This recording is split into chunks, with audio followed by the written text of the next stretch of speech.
Hello, everyone. It's GT time. I'm your moderator, Kyle Bossman, and joining us, as always, is our uniquely talented and knowledgeable panel, including Brandon Jones. Battlefront is good. Daniel Bloodworth. Hello. In the super seat this week, Ben Moore. Howdy. And making this all happen in the booth, Ian Hink. Hi. There it is. In the booth. That was really weird. The You were gentle like caboose. ahead and then behind, and then it was weird. My flow was weird. Yeah. I'm sorry. Sorry about that flow. Ben, we have a very serious question for the super seat this week. I've been waiting for this answer, actually. By the way, are you allowed to say Battlefront is good? Isn't that like breaking some embargo? No. He's streaming it today. I'm sure you can that's say so that much. weird. I That's can so, offer so impressions, weird. I just can't throw a score up. Persona 5 is good. Embargo broken. Ben, here's what happened. The aliens have invaded. One alien, though, has gone rogue. It's holding a lightsaber and a Tron disc. It says, "Hey, buddy, I'm here to help. Take one of my weapons." Which do you take? This is the best question you've ever done. I love it. Okay. I've thought so much about this. All right, let's get this out of the way. Lightsaber, cooler weapon. Okay, right. It's just the color represents something about you as a human being. Right. That's all well and good. Okay, if I used a lightsaber, I would cut off my own hand. I can't charge into battle and swing a weapon. It's not going to happen. Sure. I'm not saying I'd be any better with a Tron disc, but at least I would be at range and I might have more of a shot. So I'm absolutely picking the Tron disc. Great rationale. I appreciate that. Yeah. And confidence, too. Yeah, well, I'm dying if I'm going into battle. It's Yeah. just the time to death will change. But for that reason, I'd rather go down, even if I don't even get to kill a person. I'd rather go down looking like a Jedi. I understand that, but you see, like, what if the alien comes before Persona 5? I need to try to hold out as long as I can. Yep, I gotta You're things to playing it think with one about. hand and throwing the disc with the other. Right. Thank you for that, Ben. We should move on to corrections. Begin correction music, please. Scott Cawthon. He's the person who made Five Nights at Freddy's. We have the whole story. This is from Indie Game Magazine, and this is his own words in an interview about why he made Five Nights at Freddy's. I'd made a family-friendly game about a beaver before this, but when I tried to put it online, it got torn apart by a few prominent reviewers. People said the main character looked like a scary animatronic animal. I was heartbroken and was ready to give up on game making. Then one night, something just snapped in me, and I thought to myself, I can make something a lot scarier than that. I freaking love that story. I do. I love that story a lot. That's I love really that great. so much. What a cool guy. I actually, that's one of those quotes that kind of changes it for me. Now that I look at that, it's like, okay, I get it now. I get it. Yeah, and I looked at his old game. It's like some beaver game, and it is horrible. And so to me, to take that criticism and it's so much negativity he got for his horrible game, and to churn it out into something people love. That's the best. Best you could ever hope for. On another read of that, that's like how every supervillain starts, where he's like, "You didn't like that, did you? Well, I'll give you something to fear." Yes, yeah. And now he's a millionaire. He's a millionaire evil villain. He's actually really nice and does cool stuff with his money. Anyway, 5.9 billion divided by 500 million is $11.80. Yeah, it's it was a pressure math situation. I don't do well with non-pressure math situations. Yeah, I didn't do well with those bomb jumps last night, so yeah. Yeah, It's we all make it's mistakes. It's corrections, Yeah, wait, hey, there's no judgments and Yeah, corrections. it's not accusations. This is actually just an update to last week. We said Indivisible probably will not make their money on their Indiegogo campaign. They had an extension this week because they made 60% of their Indiegogo campaign. And Indiegogo's like, well, they have more time. So wait, did Indiegogo grant them the Magic Sanctuary, or did Yes. they do it themselves? That was Indiegogo. They said, So Indiegogo's like, get another shot. yeah, there's apparently a precedent for this, but yeah, it's kind of rare that you get an Well- extension. Well, I imagine there's an invisible number with Kickstarters that it's like, if you say you want $1 million, it's like, if you get to 800K, then there's a whole sect of people that are like, okay, if enough people want that, then now you got my money. Now I'll drop 50K That's what on makes it. Indivisible different, is that they weren't that. They were like, this is how much we need. We need this much to even make No. this happen. I know you need that amount of money, Yeah. but I think there's a threshold that you have to cross. That once you do that, then everybody, because a lot of times you'll see a Kickstarter that's almost there, and then all of a sudden, boom, it is. And you're like, whoa, what happened? And it's usually just a person 'Cause just there's waiting and some okay, rich finally. uncles. Well, Yeah. there's the doldrums where at first people are really jazzed and want to get in on it, and then there's the middle part where people either assume, it's gonna make it, they don't need me, or it's not gonna make it, screw it. And then if it's close enough, they're like, yeah, let's do it. Yeah. I literally have the top of your hair, Ian, and hand gestures. It's great. Good. Here's the correction of the week. This comes from Joel Rosette. The thriller animation from Destiny is fully keyframe animated. No mocap, which is incredible. I'm an animator myself, and I need to credit the amazing work of the actual animator, Richard Lico. That's rad to So know the name really of someone who does something. We were sort of That's talking about mocap yesterday and just around the office, and it's like, yeah, the people that like overly rely on mocap and don't like put the touches on the animation wise, like you can tell like that mocap looks kind of weird and gross. And the Destiny animations are insane. Like, once I look at that and just you think of how many joints this person was puppeteering, insane. Well done, Richard Lico. And corrections music, please. Woo! Okay, so everyone knows my favorite way to start a GT Time episode is a game announcement. I don't know how I feel about this one. This week, Nintendo kind of stealth released something that had been in Japan for a while. It's called Nintendo Badge Arcade. Let me explain this to the panel before we start discussing it. This is a free-to-play game. Free to start. It's barely free to play. It's free to download. It is a crane game. It's all there is a crane game. You press A to determine how far the crane goes, and then it drops on its own and picks up a badge. A badge is something that you would put on your menu on the bottom screen of the 3DS to make it look cooler. What I've heard though, some of them can be used to replace icons or to be like folder icons. Yes, yeah. And there are also some that can be used as folder icons, and some of them you can attach any of them to a folder as well. But yeah. So just things for your bottom menu to look nice. That is what this game is. If you want to keep playing, if you run out of the first 5 tries the game gives you at first, you must pay $1 for 5 attempts to get these badges that work on your menu. Cheaper than a real one. It's cheaper than a real crane game, but a real crane game gives you real things. Yes. And so that's really my predicament with this. Those real things are just as useless though. No. Usually. No, you get a little stuffed animal. Once in a while, the ones in Japan, they're great. Well, it's But- also skill based, which is like that's just rough. If you have some kind of interactive thing on your gaming handheld, Watch them that, like, start you tossing- literally push a button, like that's rough. Isn't it skill-based, and you have to be lucky enough to be Yeah. on the 9th try where it actually squeezes hard enough to pick up a toy? Not just that. Well, it's like some people could look at something like Bloodborne and just be like, oh, that's all luck there. I mean, you just, there's no that's skill involved. not It's just true. like, it's tough. You just gotta keep at it. No, I you mean, know? the way That's these games work in patently real false. life is, even in real life, they don't grab as hard sometimes. Like, that's the random element. And in this case, there's a Game Boy badge that I was trying to get. It's shaped like a box, and so there's really only one way to grab it. And it picked it up perfectly. I nailed it. I nailed the timing, and then it dropped it halfway through because, yes, that's how these games work. I still got that badge, but I got out before I spent money, which was nice. But this is crazy to me. I don't want to talk about this game too long because it's so strange, but it is Nintendo trying free to play. In But an here's the interesting thing. way. Again, like we go back to the especially the Japanese ones. There are a lot of there's some in some arcades that have better stuff in them too. But yeah, like think about 2 months from now they start throwing in like GBA games and like stuff like that. It's like you have a chance to get something that like will actually last you longer and be worthwhile and be actually worth some money. I gotta say, I'm sorry, I gotta interject one more thing. The craziest part of this whole thing, it has a rabbit who explains the whole deal to you. It's very similar to the rabbit who explained the new Miiverse games, or Mii Plaza games. At one point, you can ask the rabbit, why does this cost money? And he says, look, we need the money to make more of these badges. Wow. Yeah. And I don't know if that's Nintendo talking or the rabbit talk. Like, that's supposed to be in-game context. Well, the rabbit works for Nintendo, so it's... Yeah, it's so weird and scary. Ben, you haven't spoken up yet. Is this effed, or is this just a fun thing that I'm getting too caught up on? Do you know have you ever seen the GIF where the guy like opens his hands and it goes, it's nothing. It's fucking nothing. Yeah. Very familiar with that GIF. I feel like that GIF is applicable to a lot of Nintendo things right now. Like the 3DS, bear with this analogy, okay? Absolutely. The 3DS and the Wii U, let's say they started out as a canoe, okay?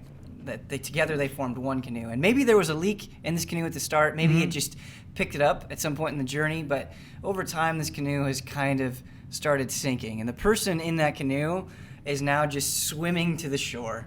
And at the end of the shore, there's an NX. There's hope there. There's potential for a better life. Yeah. But right now, this person is just trying to swim. And that's, he's using Amiibo Party, whatever it is, as a life jacket, but that's a little leaky too, and he's just trying to swim. This is nothing. I feel nothing about this. Like, I think it's kind of lame that they're like, hey, you liked Game Boy, so maybe potentially pay us money for this Game Boy badge. But at the end of the day, I don't have a strong enough reason to turn on my 3DS right now to even bother with this. Whoa. I don't. I like that. I don't have, and yeah, there's no reason I could see myself getting upset about it either. It's just like it would have to be more substantial to even be effed. Okay. All right. I hear that actually. Yeah. It's nothing. I should make one clarification before we move on. You can earn free plays because there's a practice thing that you can do once a day, and if you do well in practice, you earn 3 free plays. Is it hard to do well? No, but it is very random. There's a very much a random element to it. But that's what that is. I should do a programming note. We are recording this before the Nintendo Direct that happened on Thursday afternoon. In fact, we're going to try to rush to get it finished before that even starts. So any great news that came out of that event, probably Twilight Princess HD, we haven't seen yet. So that is why we're not discussing it. And so I'll move on to talk about Fallout 4. Fallout 4 is popular. And I want to know why. That's the discussion I want to have today. The article I linked to is just how it was on top of the charts on Steam. I think we learned later from a website that just looks at Steam things that it sold 1.2 million copies on Steam alone. That is an insane number. Anecdotally, Bloodworth, you said it was the highest day we've had all year on our reviews. Yeah, YouTube it was higher than any day in a V3. That's insane, right? Yeah. And so, panel, I would love for you to Clearly explain a fluke, to me what is it about Fallout 4? Why is this single player RPG so popular amongst PC and anywhere? Why is this a popular game? There's like 5 answers to this question, right, Ben? Give me all of them. We could certainly. we could spend the entire show on this. I mean, Yeah. well, I nominate Ben Moore to speak about Legacy because I mean that's I think there's something really big about. Again, not to drag Halo into this, but when I saw Guardians, the subtitle name to Halo 5, I was like, oh, what a weird choice. I just love Fallout 4, guys. We're back, and I think we're back is kind of like the battle cry of 2015. Yeah. Just so many franchises. Mystery Science Theater 3000 this weekend got $1 million in a weekend because the guy was just like, do you want me to do this? And everyone's like, yes, do it. $1 million, really? Yeah, Okay. It is blown past any estimation. The dreams are coming official true. slogan for Fallout 4 is "Welcome home." Yeah. Yeah, So- you're right. You're right. And well, what I will say before we actually get into the game itself is, again, that marketing window that we're talking about. People didn't have time to get sick of looking at Fallout 4. I think that's a fantastic point, actually. Yeah. It was announced at E3. They showed a lot of stuff at E3. They went through all the special videos and not a whole lot else. They knew people wanted it. They showed enough to see what was new about Fallout 4 compared to the last 2 games, and there you go. Yeah, that's 6 months. We've just had 6 months of this game. They nailed that. Especially considering you got to know Bethesda knows the game doesn't work properly and probably won't for a lot of people that are playing it. And I think the amount of time and just the whole attitude that they had with the game, just that passion, that they really wanted to instill in their fan base, I think was perfect for the game that I think they knew they were going to release. Just from I am not talking about the quality of the game itself. From a purely marketing perspective, I think in time we will come to recognize Fallout 4 as one of the greatest marketing success stories in video games. Whoa. Because that's hyperbole. Do it. But I think it's going to be very strong. At least of this year. It's the best one of this year. The reason I say that, and it's something I've been thinking about a lot, whenever I go into a demo or I see a launch trailer for a game, they always tell me about what's improved. They're always like, here's the thing we had before, here's how it's better. Mm-hmm. And at a certain point, that just gets boring. It's not that interesting anymore because it feels like the same thing that's tweaked. When Fallout 4, when they announced it, Todd Howard got there on stage and he showed you the world, and it didn't look like any other Fallout world. You're like, this seems completely different. You can build your own towns, brand new. We didn't expect that in Fallout. No one was writing lists and they're like, I wonder what's going to be in Fallout, and put that on there, at least as far as I'm aware. Sure. And then they're like, here's weapons mod. There's hundreds of them, and it just, that message I think resonated with people so hard. And what's interesting is Fallout 4 itself, there's so much Fallout 3 in there. Yeah. But they didn't tell you that stuff. They only focused on the new, Yeah. predominantly, which is interesting. And I mean, yeah, I'm fine with just talking about like this marketing aspect, this everything leading into it aspect, because that is why it beat CS:GO on the day it came out, and you know, it's everything that led up to it I feel like the reason why it's been so successful. I want to know though, like, I mean, we can even bring Skyrim into this, but when you look at Steam's like daily numbers, it's all multiplayer games. It's mostly predominantly multiplayer games that you play with other people. Mm-hmm. This is not that. And I want to know like what the exception is with this, why people migrate to this suddenly. I don't want to monopolize this conversation, but Absolutely. I've been thinking about this too. Fallout 4 and Skyrim and all of its ilk feel built for this age. There is a contingent of people out there, a very large contingent, that can't wait the day after Fallout 4 comes out to watch all the glitch videos. Or to watch, like, here's where you find all the bobbleheads, or here's where you do all this stuff. This game seems built to share with others. And that is so powerful and valuable in this day and age. And I think it's something Fallout 4 has going for it. Yeah, it's been dominating Reddit. Yeah. To your shareability. Yeah. I also think all of these, the Bethesda games, they have a really good way of like crossing those lines between casual and hardcore gamers. Yeah, but it's there a are a lot of hardcore people game. that will just they will just jump into Skyrim or Fallout and have fun even if they don't play any other games that year. That's what amazes me, Blood, is why do you think casual people can get attracted to such a hardcore game like this? Here's the other thing, Okay. too, that I think is a little bit more nuanced than... And I'm not 100% on this, but when you think about most post-apocalyptic video games, they're very solemn in tone. They are, your family is dying, go help them, all this stuff. And Fallout 4 has a lot of seriousness, but there's so much humor, and there's so much sort of almost slapstick nature about Fallout 4 that I think it takes that setting and makes it more inviting to a lot of people. Sure. You know, I think the Pip-Boy is like emblematic of that. You know, his smile and his thumbs up he's good to go. I think it's also like this is the most anticipated PC game of the year, right? I mean, StarCraft's pretty big, but like, Yeah, it's definitely over StarCraft. Yeah, because PC just seemed like PC gamers. This was it. This was their huge game. But it just seems to me that like a lot of other huge game experiences this year, you really.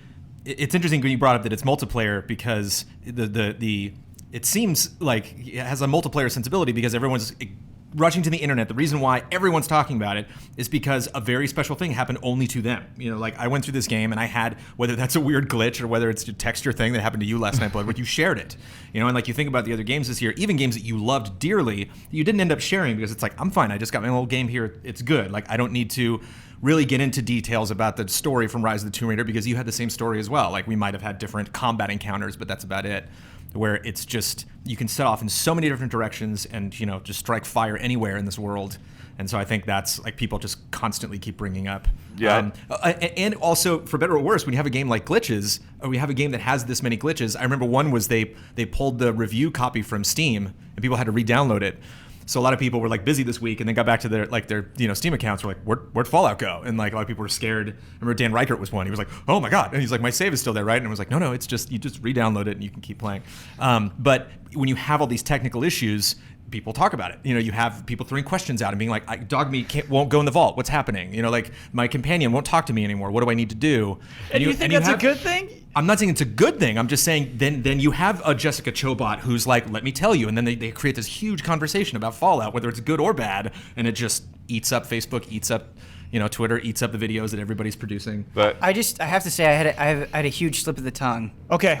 Pip-Boy is only referring to your handheld computer. He's called Vault Boy, He's called isn't he? Vault Boy. I'm Yeah. sorry about that. Yeah. I don't know why I messed that up. We lost Peter half got a lot of I know. flack. I Peter got a lot know. of flack about calling Vault Hunter. Instead of Vault Dweller. It's a Vault Dweller. Yeah. Yeah. No. That's save your comments. I know it's Vault Boy. I'm sorry. What's They already actually, commented, Ben, so- what I love is they've already commented and now they Yeah. look stupid. Right. You wasted your time writing that comment. Give me a chance to defend myself. Yeah. But I think to go back to your question about why casuals as well. Yeah. I think it's because unlike even other open world games, these games really give you the freedom to do whatever the heck you want, whenever the heck you want. It's like once you get out of the vault, the main quest is a suggestion. So it's like you just start walking wherever you want to go. So it's like GTA in that aspect. Do you think that's why it can share a lot of that audience? But I stopped playing Fallout 3. I was extremely intimidated by that game. Uh-huh. You know, like Oh, no, it is I made it overwhelming to the at first first. town and met a couple people, and they gave me a quest, and I stepped out and I'm just like, I don't have time for this. Like, I can't, I mean, it's not only that, like, the physical, like, actual taking of time of the process of doing missions and doing the things that I have to do, checking stuff off the list, but just where do I go? Just what perks do I spend? Like, what, like, actually just, nagging myself over those decisions would take up almost as much time as actually playing the game. It looks like Ian's going to drop in. Yeah. I'm a bunch of hours into it, and last night, it was the first time I got to, like, the big city in the game. And for the first time, I started getting, like, MMO fetch quests. Like, oh, go get this bloat fly gland for no real reason. Oh, go get some mute fruit, whatever. And I'm just like, oh no. No, skip those. Yeah.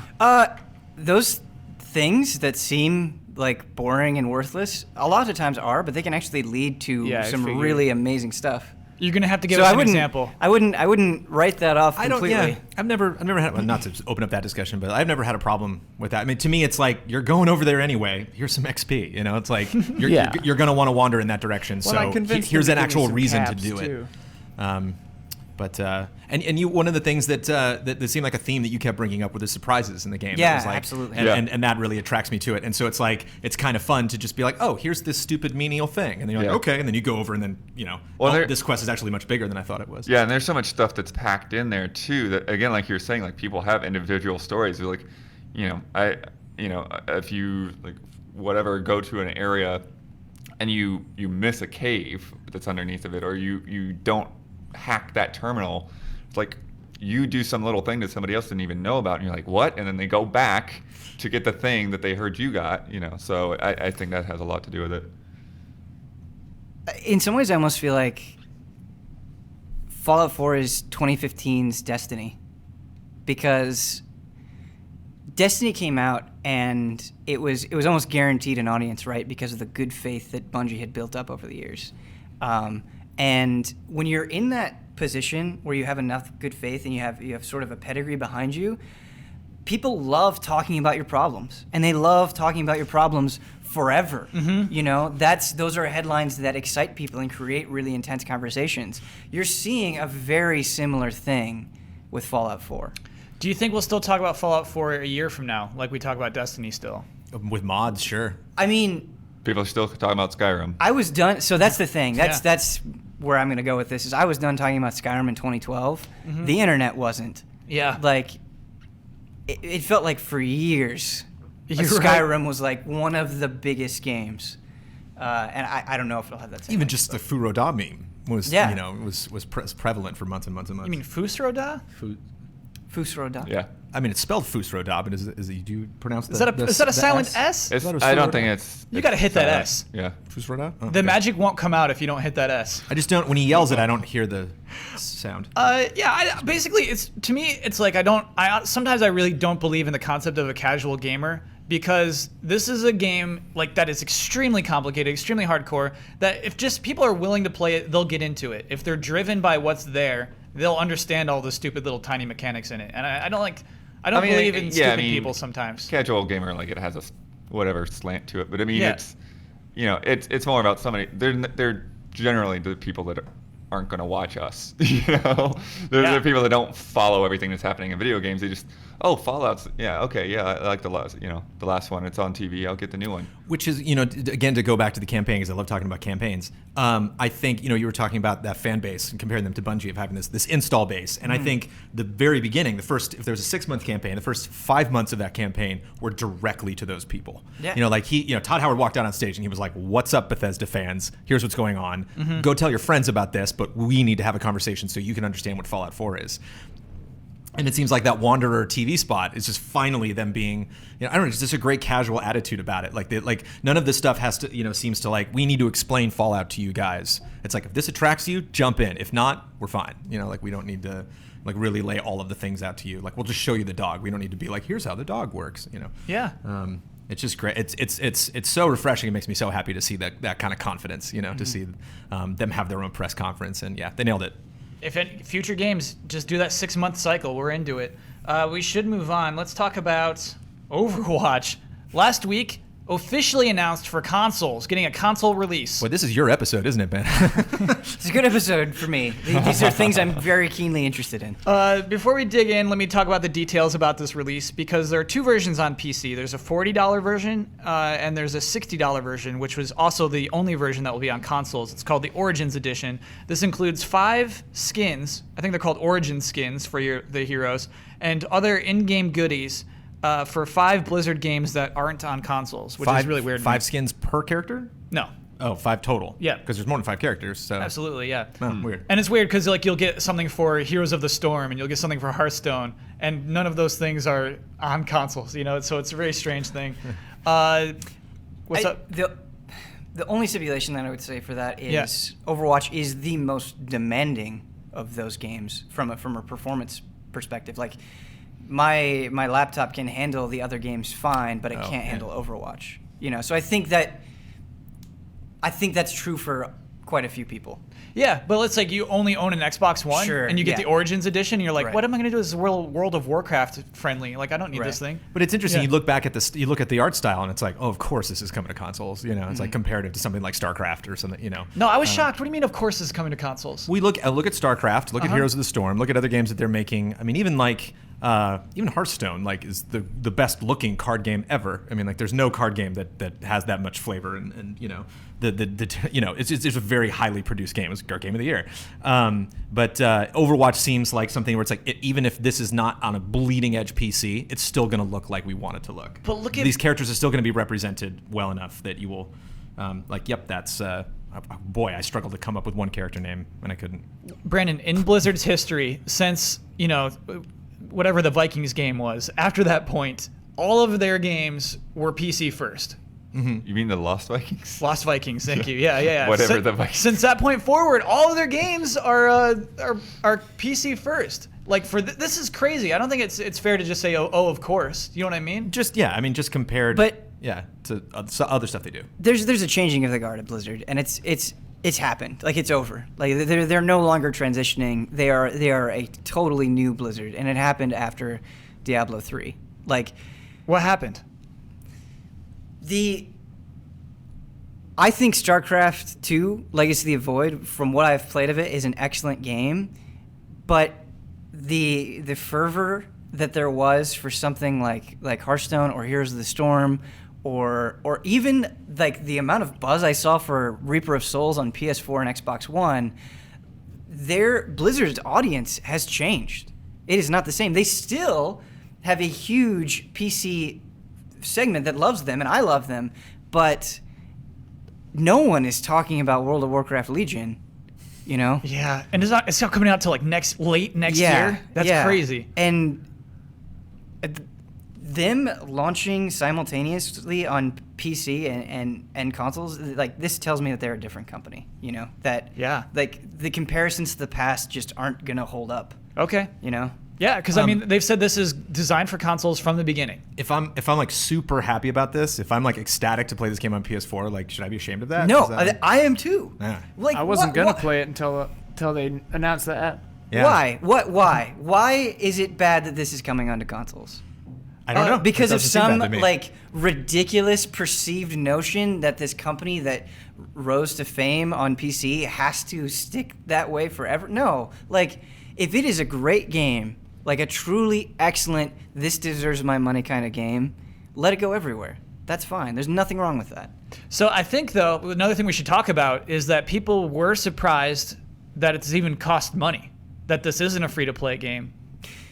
So I do want to talk about that as well. It's like we can't win, okay? Yeah. If Overwatch was free to play, yeah, you'd just have a bunch of people complaining like, "Oh, Blizzard's sold out. They're making this competitive shooter pay to win." Yeah, that would be a thing, right? And now that you're actually paying $40, people are like, "Oh man, I'm disappointed that it's not free." Yeah. So what do? So you know me, you know my own perspective is I'm happy it's 40. And 60 on consoles. Like, please, yeah, just make people pay for your game instead of like compromising it with the microtransactions. Yeah. That might affect the actual gameplay itself. But yeah, I can see why people would think, looking at trends, looking at where the market is right now, why it would be free to play. I think it honestly comes down to those characters and the fact that there are so many of them that are so different that's just something that in our mind, because of the League of Legends and everything, that we expect that to come with, oh, if you like that guy, then you're going to have to pay for him separately. Yeah. I honestly think it's an extremely intelligent decision because when making something like Heroes of the Storm, when you have games like Dota 2 and League of Legends that are totally free, you can't release a paid MOBA, no matter how much money you dump into it. It's just not going to fly. You can't compete. But, you know, if Overwatch's closest comparison is Team Fortress 2, Team Fortress 2 doesn't have the same level of popularity as something like a Dota 2 or League of Legends. So that It's still up there. it is still up there. It's still prominent. It's Yeah. still something people are going to compare it to, but you're not entering the same level of competition as you are in strictly the MOBA sense. So I think they're confident in feeling like we can charge full price for this and sell characters down the line, and both avenues will be successful for us. Yeah. I'm not saying I'm super pumped about it, but I think it will work for them. I think it's a bold statement and confidence for them to charge $60 for the game. Yeah, we were just talking about confidence. You know, I love that. We're talking about with Bethesda had super confidence with Fallout, and like that's just great that they came along. And I know we were going to talk about Battleborn again later in the show, but just like, you know, what a death blow, you know, to just like, oh yeah, we're also going to be on consoles. We're going to dominate there too. Sure. It's like, ooh, you know. The one thing I'm confused about though, is that it's called Origins on consoles. It makes me feel like it's like a stripped down version or something. I Are see, they yeah. the same? Because Origins to me is like, this is the like prequel. It's like the other crappy version. It is a bad title. It's not a prequel. But like, why call them different names? It's I think it's- confusing. Well, you can also get Origins on PC. Yeah. Yeah. So what is it? What's the difference? You Can get I get the skins. Overwatch on console? You can't get $40 Overwatch on console. Huh. So basically, I think they wanted to create a $60 version of it, so they added a bunch of dumb things to it. And what those dumb things are 5 Origin skins, and For inside Overwatch? for inside Overwatch, Right. and then 5 things outside of Overwatch Oh, right, for okay. various other Blizzard games. But And I that's mean, it. yeah. That's the That's only worth difference. $20? Yeah. As Is a- one- Blizzard's one of them a pricing card back? structure is insane. Yeah, you do get an Overwatch card back. Sweet. So As- Brandon's in, yeah. As, as someone who is a fan and consumer of Blizzard skins and Heroes of the Storm, like they've done some really creative things in that space. The 5 skins that you get are awful. You've seen them? Yeah. They've shown the skins? Like they're just none of them excite me, or none of them feel especially out there or fun, and I'm kind of bummed by that because I know those are coming. Yeah. And They're just not the free to kind ones. of get the Yeah. ones that you don't want bundled together, it feels bad. Is there a theme behind them? Like the origin, like these are like where the heroes started? Like they're all like take place in the... I don't know. Oh, okay. They're all little babies. I don't know. Yeah, if they're canonically interesting, then maybe I'd be okay with it. But Little yeah. gorilla baby, that'd be so Yeah, great. Overwatch, You do- Overwatch babies. If you do get the Origins edition, you get a Winston pet in World of Warcraft, and it looks amazing. But Brandon's in. Brandon's Yeah. liking all the stuff he's hearing about it. We should move on. Let's talk about... Oh, okay. Yeah, we got like a hot shot few series of stories right now. Hot shot. What is Kyle? Why does he say these things? Keep going. We're just shooting them out there. Got to watch that Nintendo Direct. Anyway, Activision Blizzard this week created a film and TV studio. This actually happened last Friday, I think. But anyway, that sounds like maybe something that should have been in the works for a while, I guess. Maybe. But let's talk about their 2 projects they announced. One is an animated series starring the Skylanders called No brainer. Skylanders Academy. I'm surprised it hasn't existed I yet. am astonished this has not existed until now. And Call of Duty movies for the film studio, the first one to come in 2018. I'll go see that. Is that as obvious? Ben is not going to go see it. He's shaking his head. I want when I boot up Call of Duty, Yeah. I want my time to killing people to be as short as possible. There are a lot of times when I boot up Call of Duty where I want 0 frills. Uh-huh. This is not what I want. This is not what I'm interested in. This is not for me. I'm totally fine with if people are into it. But Let me get you interested. So we're not going serious. We've just casted The Rock. Now do you want to watch this Call of Duty movie? The Rock can be serious. Yes, absolutely he can be. Okay, Kyle, you're making me feel things because I want to see almost anything with The Rock in it. Yeah. Almost anything. That's what I'm saying, man. It could be dumb and exciting. It could be like fast. That's it's the gonna direction be- to go in, I think, is you go with Fast and Furious. No matter how serious they are or not with it, it's going to be dumb. Yeah. It's going to be modern, which is a bummer. They should start Yes. how the series started, but no one ever does that. They always just do like, what are they doing this year? Oh, can We'll you do that. imagine if it's like a World War II? That'd be rad. Can you imagine The Rock in World War II? That's a pretty good image. Just getting headshots and Yes. like jumping around. It'd be cool if it was both, actually. Like a modern war that takes place like in France or something, like in an old battlefield, and so Yeah. you like find something and you're going to do flashbacks and stuff. That'd be fun. Um, It could be cool. You could write, someone could write the hell out of a Call of Duty movie. It's Absolutely, just yeah. I mean, I think both of these projects make perfect sense to me. What's weird to me is, I can't wrap my head around is why make your own studio to do these rather than like the only thing I The can money think of is is all yours. Yeah. creative control. Yeah. But I don't know. That's why I'm shocked about Skylanders is that they just didn't. That one you could easily put out to like Hub or whatever. Like Hub, make this for us. Yeah. So it's like crazy that they're just making it their own. It's like Activision's like the anti-Konami, like they're actually like no, we love these franchises that we have. We're gonna do everything that we possibly can to just more. Activision loves Skylanders, Call of Duty, and Guitar Hero. I don't know if and World of Warcraft and Well- all the stuff Blizzard's doing. Yeah, I get you, but I feel like Blizzard has a little bit more autonomy with that stuff. Activision hates Tony Hawk. Yeah, like Yeah, they there's don't no take care of all their interest. franchises. Yeah, This is true. They love For they love certain things. sure. Yeah. Yeah, that's cool though. That's good. They're going to become an empire. I believe it. Yeah. I mean, Skylanders, I think, really needs this now, especially with the more competition in that space.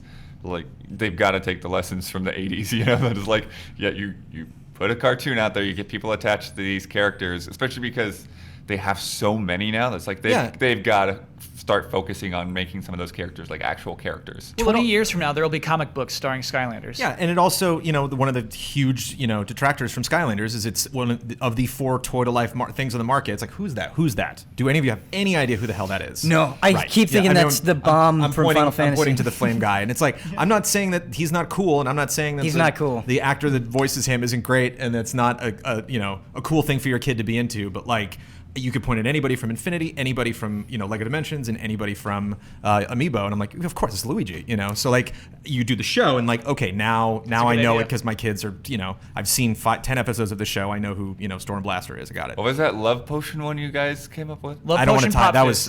was I Battleborn can't has believe that. been delayed from February to May of 2015. That's a pretty. Ian, why you? They should just cancel it, man. They should not just cancel it. I'm encouraged by this delay. I think it's a good thing. Does anyone else back me up with that? Yeah, I wonder if this is just Wait, kind of May of 2015, huh? 2016. 2016. Look Oh at the my graphic. God. Yep. Kyle's got to learn his years. Okay, so May of 2016, obviously, that is next year. I think that's a good decision. They should be Easter eggs. You should make like a tiny mistake in all of the slides, and at the end of the show, The thing it's that's- like finding the cat on She-Ra. You're just like, where was he? The thing that's a little weird to me. I mean, yes, they should do what they can to like try to like salvage this, get some good buzz, like really make the game as good as it can be. I feel like what people have against this game like has nothing to do with how good it actually is. You're saying they don't think you can fix anything Like there's in those just like 3 this months? perception, there's a stigma on it that's like, I'm just gonna play Overwatch and I'm not gonna play this. I get where you're coming from, but I think in some ways that stigma has to be earned, right? Like I've played Battleborn. I've seen so much Battleborn. People have been playing, what is it, the alpha or the beta of Battleborn? I don't know if they're in beta yet. They've been it's like playing a something. I saw people closed beta, Yeah, yeah. basically. Yeah, early I beta. just maybe this will change, but I feel like at a certain point, after a certain amount of exposure, if people aren't excited about your game, you can think however good it is you want, but that doesn't. There's something you need to fix there. Yeah. You know, like I don't know if it's the tone, I don't know if it's the style of game. Like something has to change. I think the 3 months might be good for their marketing team as well. I think Sure. you and can to figure it out. Yeah. Sure. I think of the times I've spent a lot of time playing Battleborn, and like it's like you're saying, like I can't really put my finger on what, if anything, that they're doing wrong. Right. I just think there's some genres in this industry, unlike others, that there is no award for second place. Like Right. you Exactly. the distance between a Halo 5 and a Call of Duty Black Ops 3 is like they're both going to kick ass. Whereas like the distance between the success of Overwatch and the success of this is probably going to be a lot greater. That's Even what's though scary. they're both fun. They're both, Right. there are characters I'm looking forward to playing in Battleborn just as much as characters from Overwatch that I identify more with immediately. I'm just like, that's my guy. Right. So this is actually interesting, Brandon. The no second place talk. We can transition well with this because I want to talk about Rainbow Six Siege. They announced their DLC plans, and this is a game that we gave no chance to. It's coming out in December. No, we gave it a chance. We forgot. Well, it we're even saying was it this probably doesn't year. have a good chance this I'm year. ashamed of that. There's not enough in that game. Wow. There's not enough. Okay. That's the shooter argument of 2015. I mean, like they're all competent shooters. It's just a question of like, what do you get? So I want to talk about what makes it unique. And here's what they've announced, is that all new maps will be free. Operators, the new characters that come out, can be earnable in the game. Here's how that works. There's two currencies. There's Renown and R6 credits. R6 credits are the real money. Renown is what you earn in the game. DLC characters going forward will cost 25,000 Renown each, which Ubisoft believes to be about 25 hours of playing the game. The new characters can also be purchased for 600 R6 credits, which is $4.99 US dollars.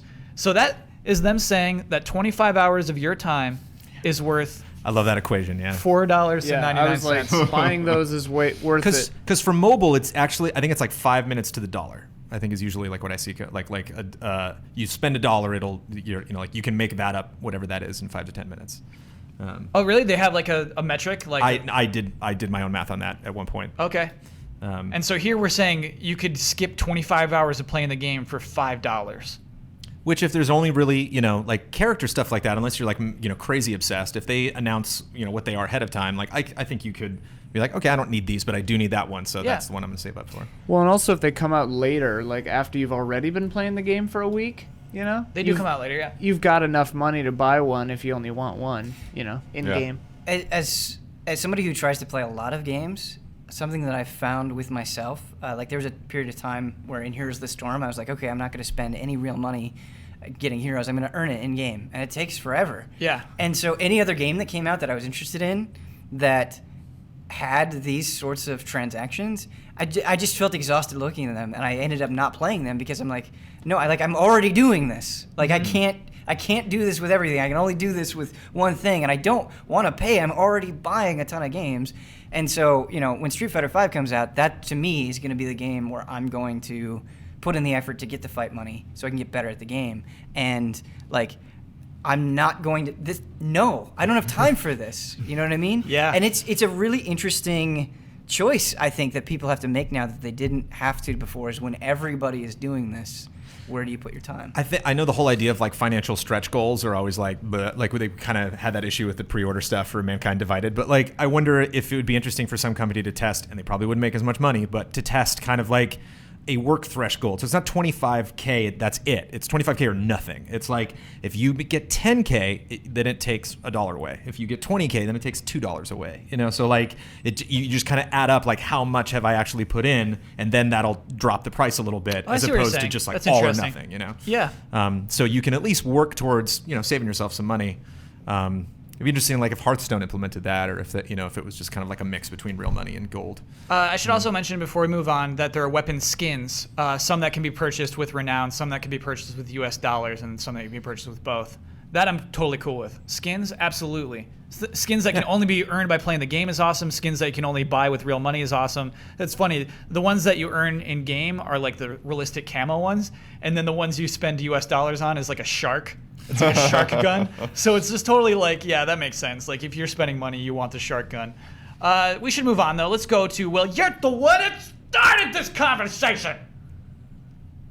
I'm going to go with the faster question. This comes from Alexander Zerniav. Oh my gosh, why didn't I even practice it? Zerniav.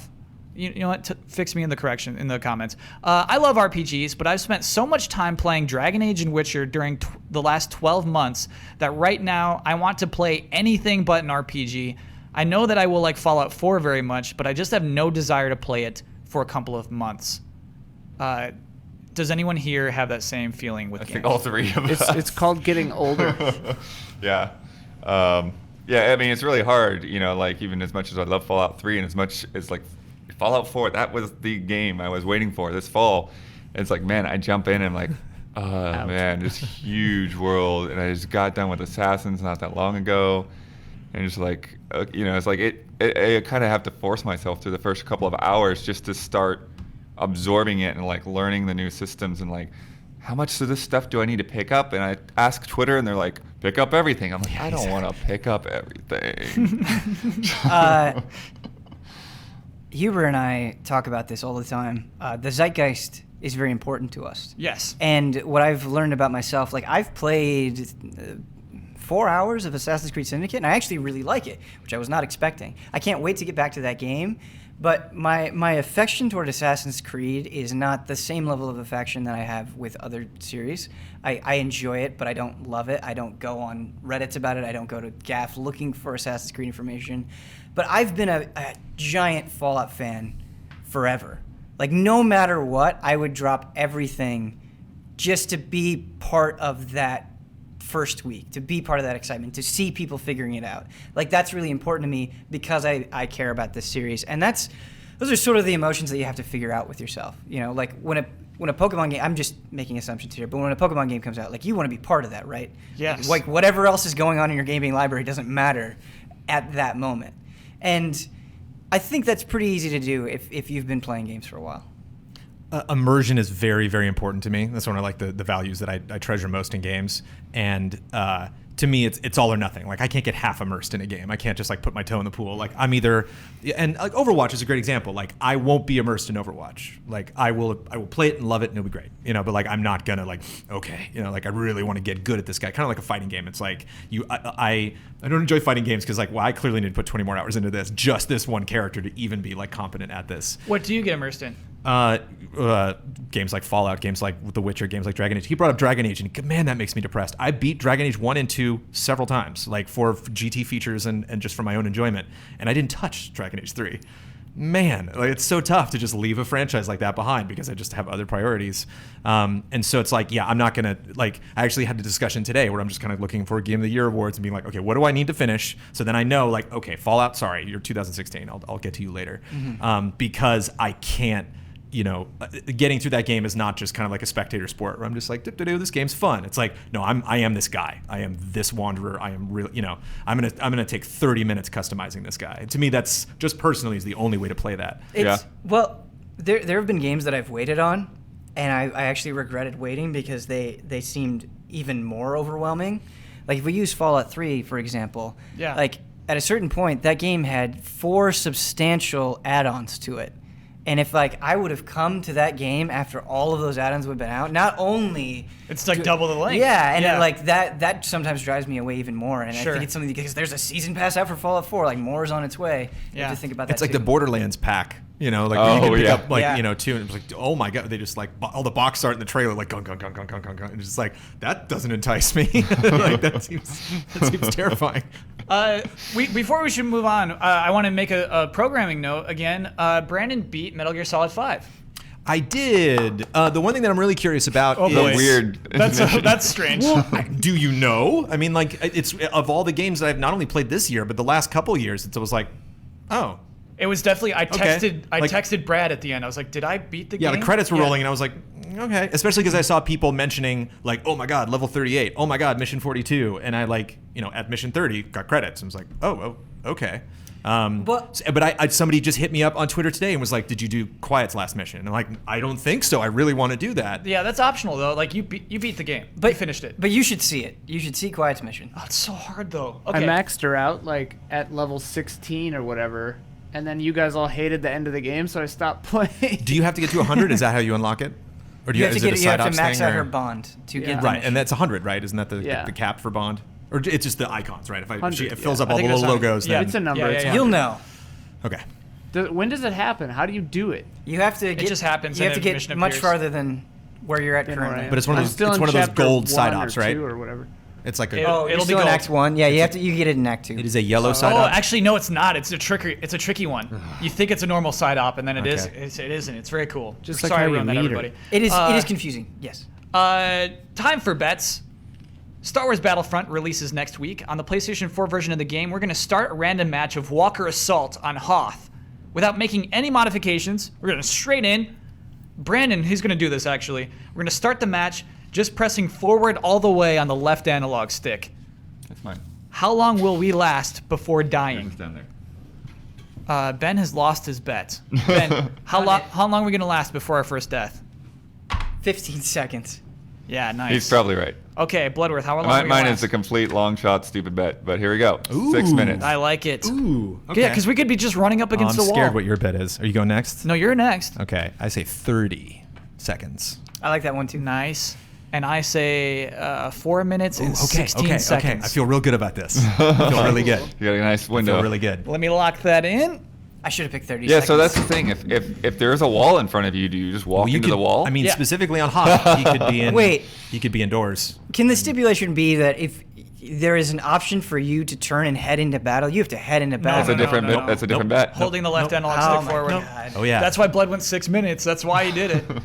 But Brandon's been playing the game. He feels good that he will die in 30 seconds. I think 30 is the magic number. Well, it depends on what team you're on too, right? Kind. If you're Rebel, you could be everything. inside. Yeah. The and difference. last The forever. difference between our bets and Blood and Kyle Bossman's bets is whether you are indoors or outdoors. Yeah. Right. If, Yeah, if yeah. we launch that map and we see sunshine, it's you or me, buddy. You're 50. This bet needs to be overseen and to make sure that it's on the up and up. Okay, all right. Yeah. You're Yeah, definitely because, allowed to because oversee the it. very important factor is that we have to jump into the match right away. Yeah. Because Like if you jump into a thing that's been going on for 2 minutes, you're gonna last 4 seconds. We had a very interesting bet this week, or last week, for Fallout 4. We're looking at the top 11 most recent PC reviews on GameRankings.com for Fallout 4. How many times would I count the word Skyrim? So I bet 5. Jones bet 0 times.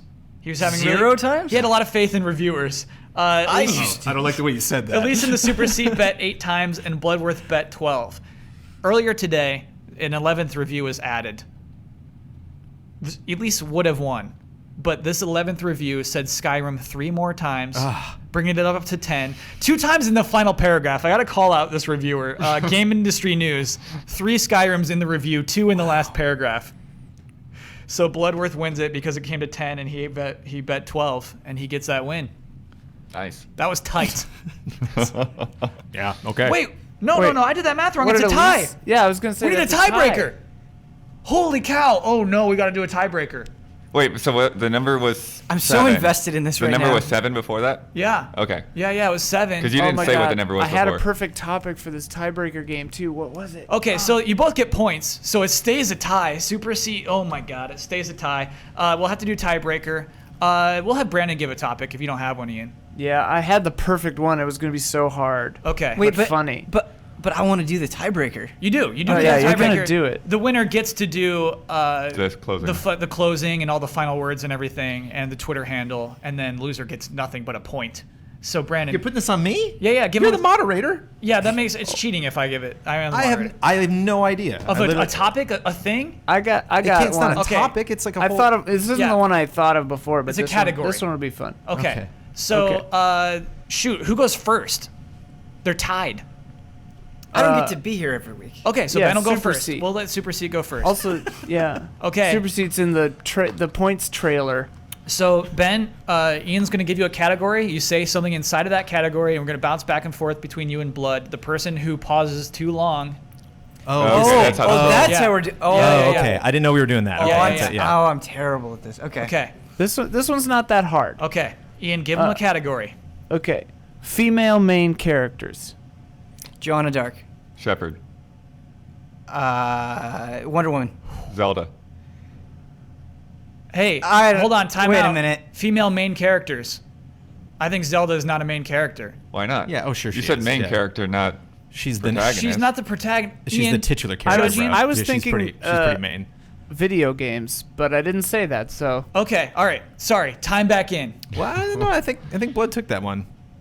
he was. No, I said time out after Yeah, he Wonder said Woman. timeout. He said Okay. timeout. Sorry. Time All right, back all right. in. Should we do another category? We should do another category because I effed it up so bad. Okay. Countries that start with P. Oh my God, Ben, go. Peru. Panama. That's blood. Okay. The person who goes first I is guess rough. blood either way. The first person who goes first in that game is rough. Paraguay? I don't know. I don't know where you Portugal? go. Yeah, Portugal. Yeah, No, yeah, yeah. Paraguay was the one I had locked and loaded. Yeah. The That- Philippines. That's Philippines. a nasty one, Ian. That's a nasty Sorry. one. I'm not good at this game. Poland?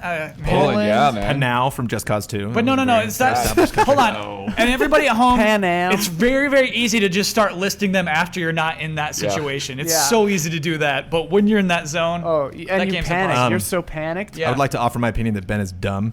Just gonna No, say not fair. Wow. Okay, so current score: Super Seat 15, Blood 15. This is a great place to work. Jones. We're now hiring.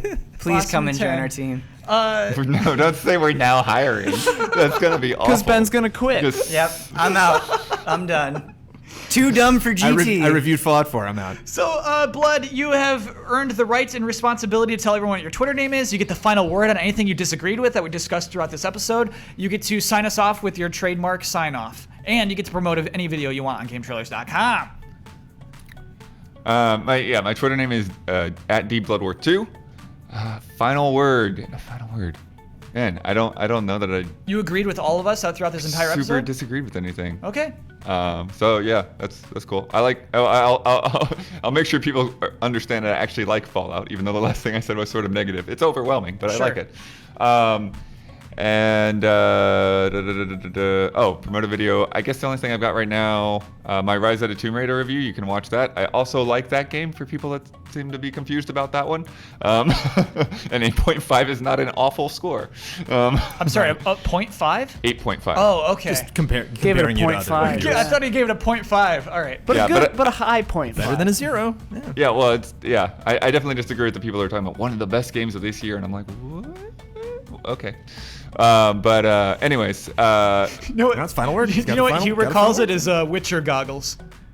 what's that? He says you have you've got Witcher, Witcher goggles. I've got goggles. a lot of other games other And than so Witcher you that you go look at above other Tomb games Raider. with a different perspective after The Witcher. Do you know what I mean? Please, somebody Photoshop Witcher goggles, please. What would those There look are like? those merchants. Please. Those merchants have those big. Would they give him cat frame- eyes, or frame would glasses. they look like little Geralts? Yeah, they would look like little Geralts. Like they have his hair, a little like wig around the Geralts. side. Yeah. I think they're just like Witcher colored glasses. Well, first of all, That's they were confusing. goggles. Witcher colored Goggles. goggles. Yeah. We got a Nintendo Witcher Direct, goggles? man. I know, Yeah. I know. We're not Yeah. gonna be able to live stream it, that's for sure. We but will we'll see catch you it. before the next blood moon rises.